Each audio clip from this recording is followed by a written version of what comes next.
how we all going today? I'm out here in the wonderful, you know, Kent Lynn. Have you ever seen those photos where it's like, you know, it's like a burst image, but all put into one image of like the writer doing something dope? So that's sort of like called like sequence images. So what's basically happening is that the camera is taking a burst, and then, you know, the person who's editing the photos has put them together to make this one image. And pretty much I'm going to show you how to do it today with GoPro. It's actually not as difficult as what you probably think. But anyway, let's start this video. So first of all, I'm sorry that this is so tight, but I brought the 35mm out to take photos with because it will take a nicer image. One of the main things you need to take into consideration when trying to capture an image like this is that it's somewhat of a storytelling photo. So you need to have an entry point and an exit point. So right now, I've got my GoPro set up. I don't know if you'll be able to see that on that, but so it's going to capture the entry point, the start point, which is going to be up here, and then it's going to capture the exit point, which is down there somewhere. So it's important to actually have a good little look around before trying to do this and actually trying to find the best way to capture the image that you're after. I'm still not exactly 100% sold on this image, but once I test it out and have a look at it, it might be the goods. I've also got my GoPro set on, which is very important. It's taking 10 photos, so it's on a burst mode, taking 10 photos across 3 seconds. And I've also got it set on a 10-second timer. So I'm gonna press the button, I'm gonna run up to my bike and try time myself past the camera, and then have a look at the photos, and if it works, we're in the clear. This might take a little bit of practice and a little bit of timing to make sure you get this 100% right, because unless you've got like a remote or something like that you can trigger it from up where you're riding, which I don't, it's a bit hard to do. But yeah, so 10-second timer, sprint to the bike, and yeah, hope for the best. Oh, hello, Editing Mitchell here. I forgot to mention a very key thing that you need to pay attention to when doing this. You're gonna wanna have your GoPro on a tripod of some sort. The camera needs to be dead still for this to actually work. So yeah, very important tip that I forgot to mention.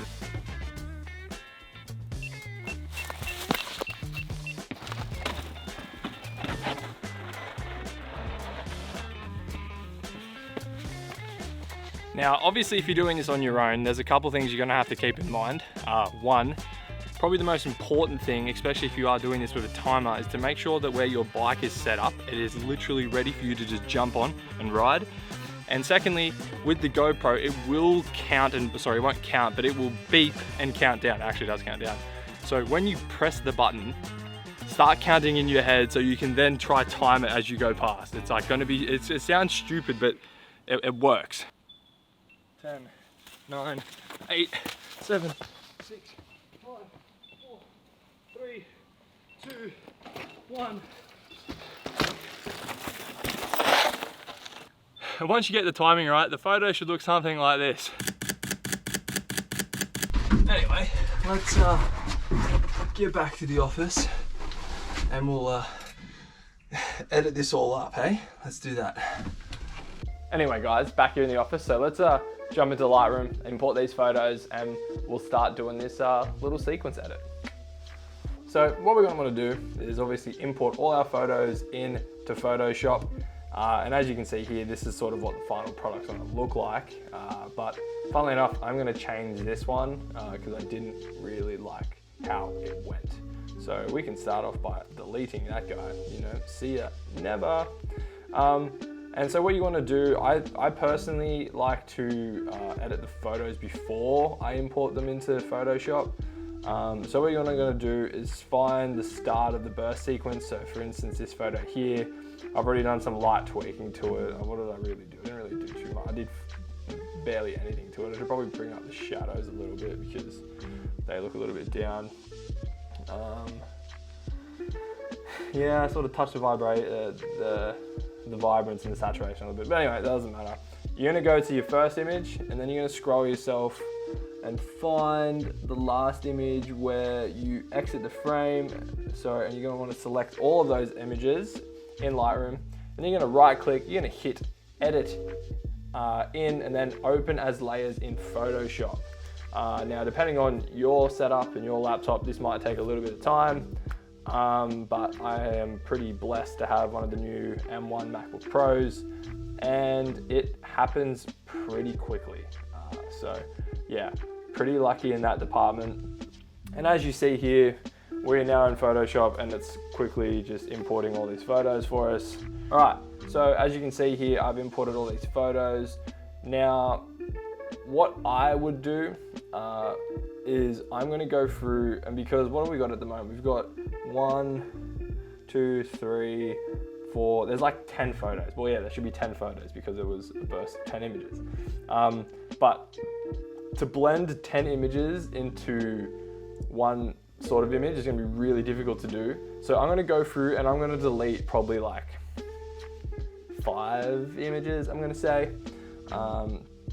And so I'm just gonna unclick them all. So unclick so you can't see them all, and start from the bottom and work my way to the top. Have I not imported everything that I want to do? That's my last image. Oh, I didn't unclick that one. There we go. So right now I'm looking at this image here, and you can see that the bike is still in the image, and I actually am going to keep that frame. I do think that's a good part of the storytelling in this photo, so I am definitely going to keep that. I'm going to have a look at this next one here, and I'm just going to delete that one because I don't think I'm going to need it. Next one there. I'm going to delete that one too. I don't think I need that one. I'm going to keep that one there.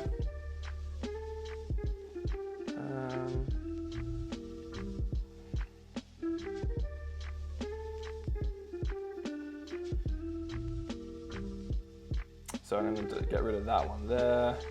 And what I'm doing pretty much while I'm seeing these ones is that because when you click this next image, you're going to see how it's going to blend in with the next one. And you don't want like all the images stacked on top of each other. You sort of want to give them a little bit of space to breathe and to actually really show it. So this is a perfect example where like I haven't really moved too far. Like yes, I am down this little rock feature, but I don't think I need to have this image on top of me to make this photo successful.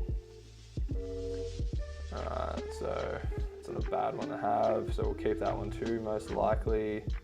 I think that might be the first image. No, it's not. So that's the first image. So we'll get rid of that one, and then we'll keep that one. Yeah, so we're left with 1, 2, 3.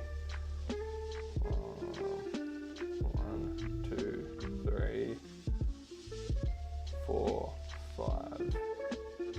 So yeah, so we're left with 5 images. So this is why I still think it's super important to shoot 10, and then you can sort of pick your 5.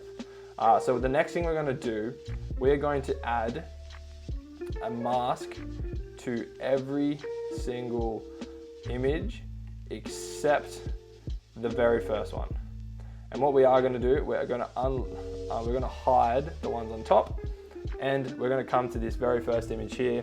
And what we are going to do, we're going to pretty much paint ourselves back into this image on this layer mask. So if we select the layer mask and we come over to the paintbrush, you are then going to be able to, all right, paintbrush, piss off. I don't want to see your brush tool tips, bro. Get out of here. What we are going to be able to do is making sure that we are selected on this layer mask is come down here and look at that. We can paint ourselves back into the image. And because this part of the image here, you know, like look, there's not much of me in this part of, like, it's very small how much the bike is in this image, but in the grand scheme of this whole photo, I reckon that's going to be very important to see.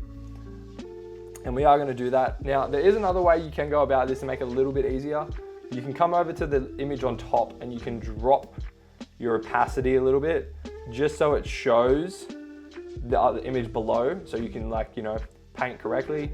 But once you do this a fair bit, you're gonna know that, you know, where it sort of is and stuff like that. So once you're happy and you've painted yourself in enough on that image, you're gonna grab this layer mask, you're gonna hold Option on your MacBook. I'm on a MacBook, so whatever that is to PC, I don't know. And you're gonna drag this up to the next layer mask, and it goes, place layer mask, and you're gonna hit don't show me again because I don't want them to say it to me again. And then yes, I'm gonna replace that layer mask. So that way you are not losing what you've already painted out. So now we're gonna move up to the next image here.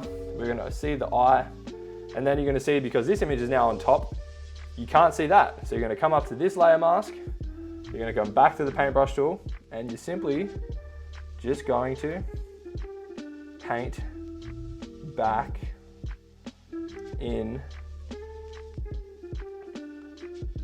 the image of yourself.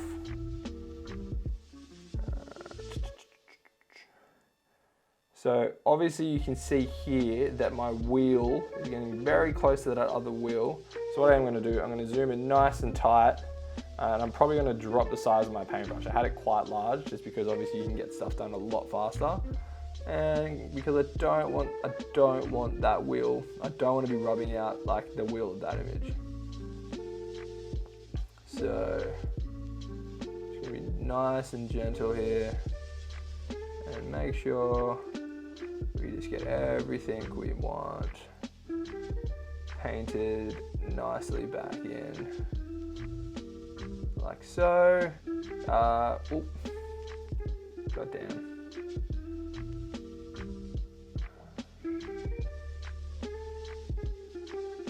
Like that.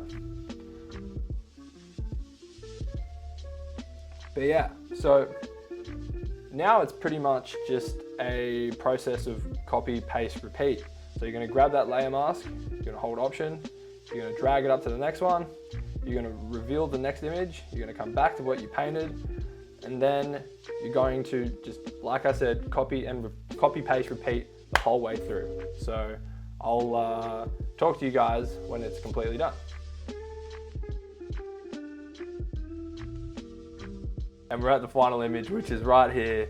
And all we're gonna do is hit File, we're gonna hit Save, and then that's going to then put us back into Lightroom with the image all done. And while we're here, I'm going to just go ahead and I'm going to make the thumbnail for this video, which is going to be this image right here. I'm even gonna squish it in a little bit just to crop it up a touch, and wham bam, thank you, ma'am. That is how you do sequence photos. I used to be so scared of Photoshop, but in reality, it's actually not that bad, and there's actually that many tutorials out there. So like, it is so good. I don't know, it's always nice to learn a new skill and do something fun. So yeah, and this is just a nice way to take photos of yourself while out riding on your own, especially if you are on your own. So and it makes for a pretty cool little photo. So yeah, if you did like this video, be sure to leave it a like, maybe hit subscribe to the channel if you are new. Yeah, I do a lot of mountain bike stuff, usually lots of action and sports stuff, but that's just not the way the world is at the moment, and obviously camera related content as well. Some little tips and tricks along the way that I feel like, you know, you guys might want to learn. If you guys do have any video suggestions or maybe something you would like to know, be sure to leave a comment down below, and I'll do my best to try help you out with it. But yeah guys, I guess with that all said and done, I hope you have a fantastic day. I hope you get outside, I hope you go create and capture, and I will see you guys in the next video. Peace. 10, 9, 8, 7, 6, 5, 4, 3, 2, 1. I haven't got my feet on the bike properly. Oh. Ow. But yeah, it does work, trust me.